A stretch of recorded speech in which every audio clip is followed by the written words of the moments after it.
La Société d'ordre d'Ancien Régime.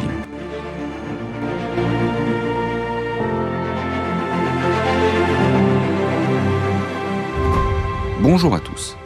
Versailles, ses dorures, ses jardins à perte de vue, ses courtisans en perruques poudrées, mais aussi les champs boueux du Limousin, les mains calleuses d'un laboureur qui se lève avant l'aube, la sueur d'un artisan parisien dans son échoppe sombre. Deux mondes et un même royaume.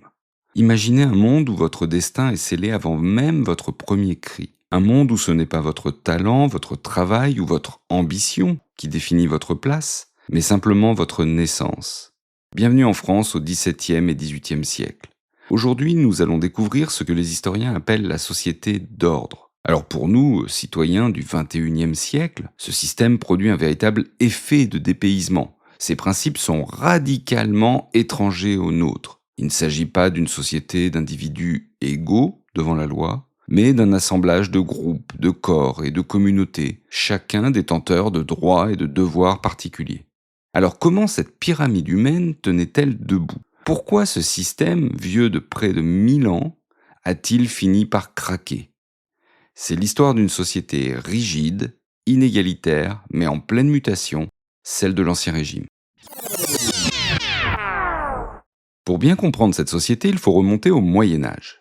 À l'époque, on pense que, pour que le royaume fonctionne, il faut une bonne harmonie voulue par Dieu, un ordre divin en quelque sorte. On divise donc la population en 3 fonctions bien distinctes, les fameux ordres.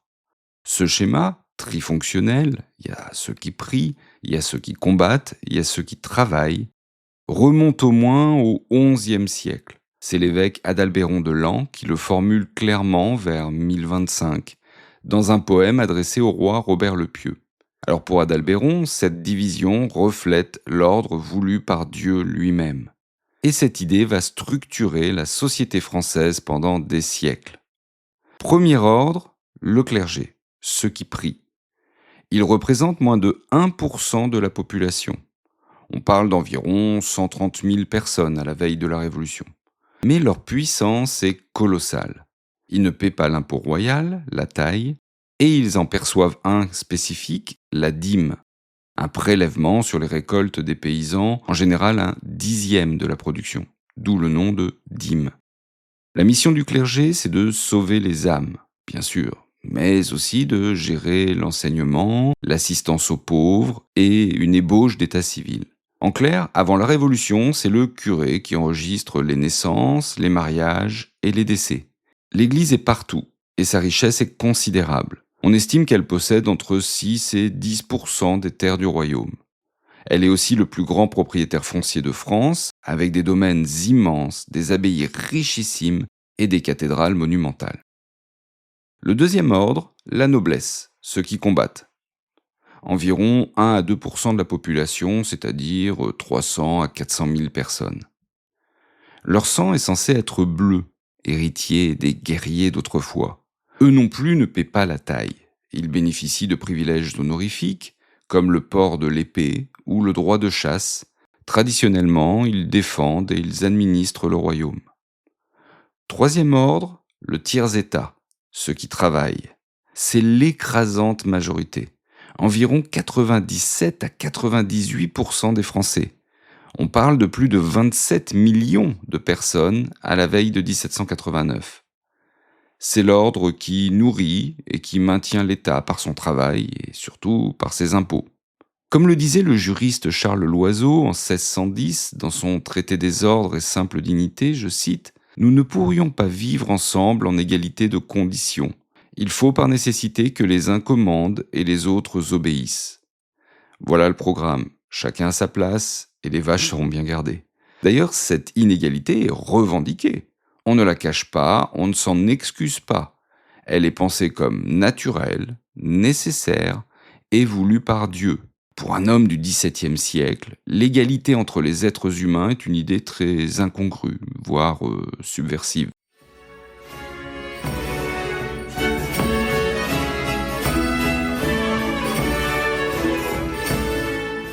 Mais attention, derrière cette façade simpliste de 3 ordres, la réalité sociale est incroyablement complexe et fracturée.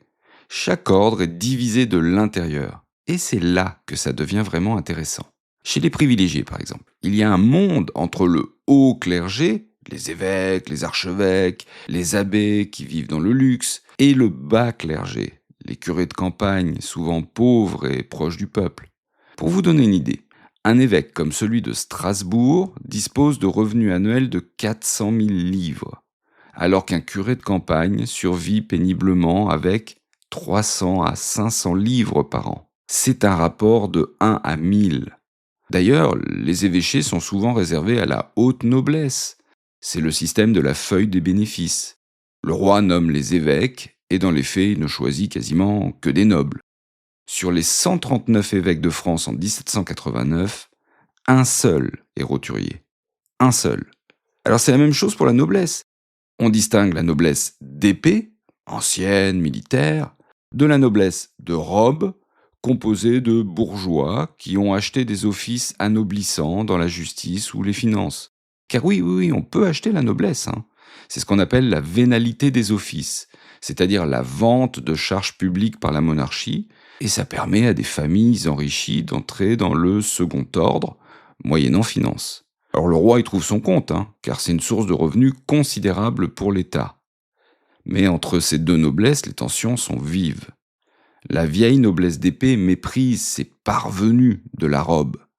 Le duc de Saint-Simon, dans ses célèbres mémoires, ne manque jamais une occasion de railler ces magistrats enrichis qui se croient les égaux des vieilles familles. À Versailles, la haute noblesse brille à la cour, dépense des fortunes en habits, en fêtes, en jeux. Le jeu est une véritable passion à Versailles. D'ailleurs, certains y perdent des sommes colossales. Pendant ce temps, en province, certains petits seigneurs, qu'on appelle des hobereaux, vivent à peine mieux que leurs paysans.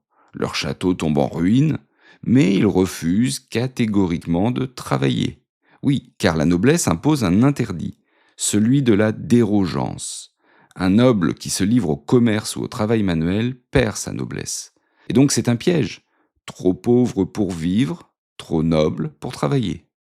Et le tiers-état, alors là c'est un véritable fourre-tout. N'oublions pas que c'est 97 à 98% de la population.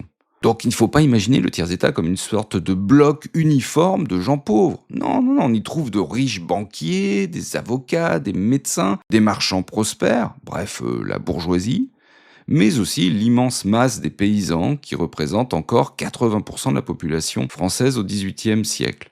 Alors pour ces derniers, là aussi, il y a des inégalités. Il y a des riches laboureurs et il y a des paysans extrêmement pauvres. Globalement, la vie est quand même plutôt rude pour ces paysans. Ils sont littéralement écrasés par les taxes. À l'église, ils payent la dîme. Au seigneur local, ils vont payer les droits seigneuriaux, le cens, le champard, les corvées, les banalités. Et au roi, ils payent la taille, sans compter la gabelle, l'impôt sur le sel, qui est particulièrement impopulaire. Une mauvaise récolte, un hiver trop rude, comme le grand hiver de 1709, et c'est la famine assurée. Alors cette année-là, le froid d'ailleurs est si intense que le vin gèle dans les caves et le blé dans les greniers. On meurt de faim jusque dans Paris. On estime les pertes à 600 000 morts supplémentaires en France cette année-là, 600 000. Mais dans les villes aussi, il y a une misère urbaine considérable. Alors on a des milliers d'artisans, de compagnons, de domestiques de mendiants qui vivent dans des conditions effroyables. Arthur Young, un agronome anglais qui parcourt la France à la veille de la Révolution, décrit des scènes de pauvreté qui le sidèrent. Il raconte notamment cette femme rencontrée en Auvergne en 1789 qui, à 28 ans, en paraissait 60 ou 70, tant la misère l'avait vieilli.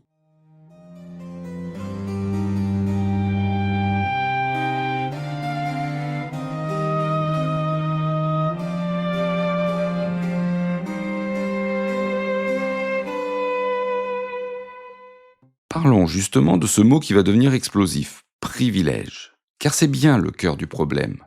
Le mot vient du latin privilegium, littéralement loi privée. Chaque corps, chaque communauté, chaque province même possède ses propres droits, ses propres exemptions, ses propres coutumes. La France d'Ancien Régime, c'est un millefeuille juridique d'une complexité ahurissante.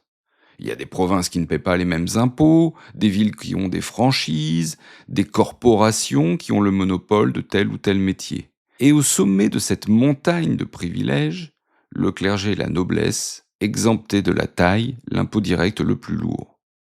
D'ailleurs, le privilège le plus symbolique, le plus détesté, c'est le droit de chasse exclusif de la noblesse. Pour les paysans qui voient les lapins et les cerfs dévorer leur culture sans pouvoir y toucher, c'est une humiliation quotidienne. Et les gardes-chasse, seigneuriaux, sont parmi les personnages les plus haïs des campagnes. C'est d'ailleurs pas un hasard si dès juillet 1789, les paysans vont s'en prendre aux pigeonniers et aux girouettes, symbole du privilège seigneurial. Au XVIIIe siècle, la machine commence sérieusement à s'enrayer. Pourquoi ? D'abord parce que la bourgeoisie s'enrichit considérablement grâce au commerce maritime et colonial. Le commerce avec les Antilles, notamment celui du sucre et du café, fait des fortunes colossales à Bordeaux, Nantes, La Rochelle. Et donc ces hommes d'argent et de talent veulent désormais un rôle politique à la mesure de leur puissance économique. Ils lisent les philosophes, ils fréquentent les salons, ils voyagent, ils se sentent les égaux des nobles, sinon leurs supérieurs, par l'éducation et l'utilité sociale. Et pourtant, il y a une barrière très nette entre eux. Pour vous donner une idée du paradoxe, prenons deux hommes dans la France de Louis XVI. D'un côté, un armateur nantais enrichi par le commerce colonial. Il habite un hôtel particulier sur l'île Feydeau, possède des navires, emploie des dizaines de commis et dispose de revenus annuels de plusieurs centaines de milliers de livres. De l'autre, un petit gentilhomme breton dans son manoir qui prend l'eau, dont le domaine rapporte à peine 500 livres par an, c'est-à-dire moins qu'un maître artisan parisien. Le premier est roturier, le second est noble. Devinez lequel des deux a des privilèges et ne paie pas la taille. Alors vous pourriez me dire, oui, mais pourquoi ces riches bourgeois ne deviennent-ils pas nobles, tout simplement ? Eh bien, c'est possible, mais c'est un parcours du combattant qui s'étale sur plusieurs générations. Comme on l'a dit, la voie la plus courante, c'est l'achat d'un office anoblissant, une charge de magistrat dans un parlement par exemple. Mais ces offices coûtent une fortune, parfois l'équivalent de plusieurs années de revenus. Et surtout, l'anoblissement obtenu par l'office est fragile. Il faut que la charge reste dans la famille pendant au moins 2 ou 3 générations pour que la noblesse devienne héréditaire et définitive. Les nobles d'épée appellent ça d'ailleurs la savonnette à vilain. C'est une expression d'époque qui en dit long sur le mépris qu'inspire cette noblesse fraîchement acquise. Et les mariages alors ? Alors ça c'est la stratégie classique. Un riche bourgeois marie sa fille à un noble désargenté. L'un apporte la dot, l'autre apporte le blason. Tout le monde y gagne, en théorie. Sauf que dans les faits, ces alliances ne font pas disparaître la barrière. La famille bourgeoise peut attendre des décennies, voire un siècle, avant d'être véritablement acceptée par la noblesse ancienne. Les mésalliances, c'est le terme qu'on utilise pour ces mariages entre nobles et roturiers, ces mésalliances sont mal vues, parfois même sanctionnées. Certaines familles nobles qui dérogent en épousant des roturiers risquent de perdre leurs privilèges. Molière s'en moque dans Le bourgeois gentilhomme. Monsieur Jourdain a beau s'habiller en noble, prendre des leçons de danse et de philosophie, il reste un bourgeois ridicule aux yeux de l'aristocratie. En réalité, la société d'ordre fonctionne comme un système à plusieurs vitesses. On peut monter, oui, mais lentement, chèrement, et sans jamais être tout à fait l'égal de ceux qui sont nés au-dessus de vous.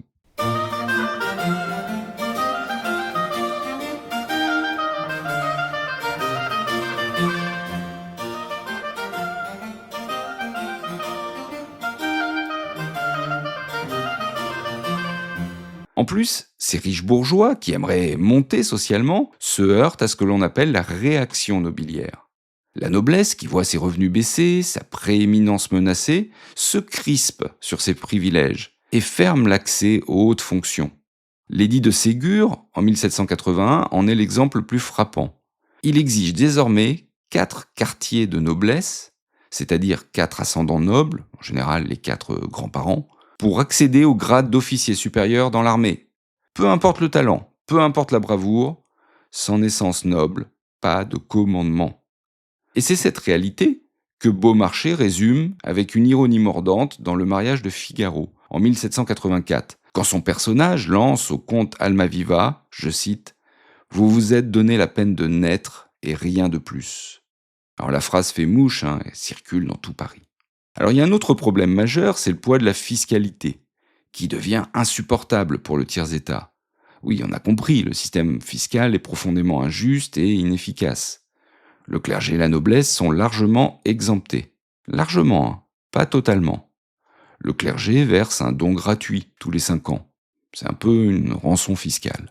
La noblesse paye parfois des contributions indirectes ou des impôts exceptionnels, comme les 20e sur le revenu. Mais généralement, elle proteste souvent pour les minorer.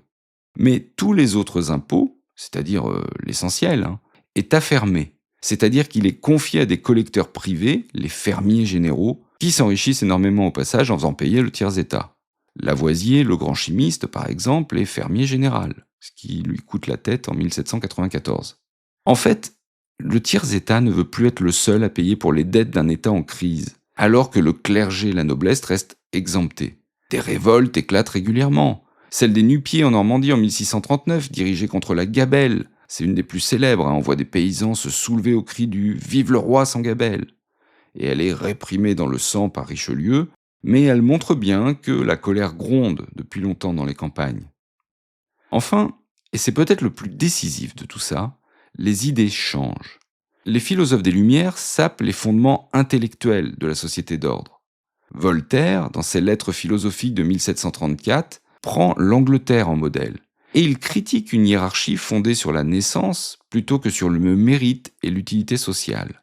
En France, écrit-il, un noble méprise souverainement un négociant. Je ne sais pourtant lequel est le plus utile à un État. Ou un seigneur bien poudré, qui sait précisément à quelle heure le roi se lève, à quelle heure il se couche, et qui se donne des airs de grandeur, ou un négociant qui enrichit son pays et contribue au bonheur du monde. Montesquieu, dans l'Esprit des lois en 1748, analyse les systèmes politiques et il prône la séparation des pouvoirs. Rousseau, dans le Contrat social en 1762, affirme que la souveraineté appartient au peuple. Et toutes ces idées circulent dans les salons, dans les cafés, dans les loges maçonniques. Elles imprègnent progressivement la bourgeoisie éclairée, mais aussi une partie de la noblesse libérale. Pensons à Lafayette ou à Mirabeau. En 1789, l'abbé Sieyès résume l'impatience du pays dans un pamphlet célèbre qui est publié en janvier, donc quelques mois avant la Révolution. Qu'est-ce que le tiers-état ? Tout. Qu'a-t-il été jusqu'à présent dans l'ordre politique ? Rien. Que demande-t-il ? À devenir quelque chose. Ces 3 phrases résument à elles seules le basculement qui s'annonce.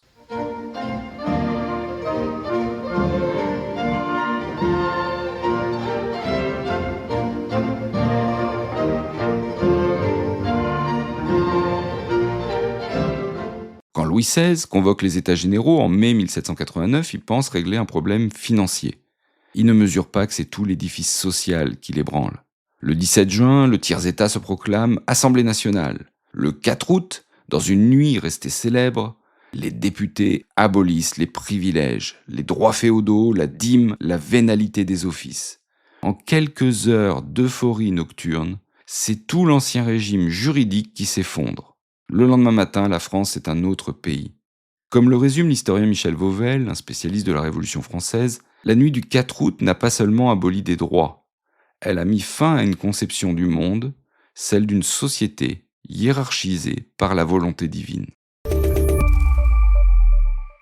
Merci d'avoir écouté cet épisode. Si l'histoire vous passionne, n'hésitez pas à partager ce podcast et à vous abonner. Une note, un commentaire, c'est le meilleur moyen de soutenir mon travail. Et on se retrouve très bientôt pour une nouvelle page d'histoire.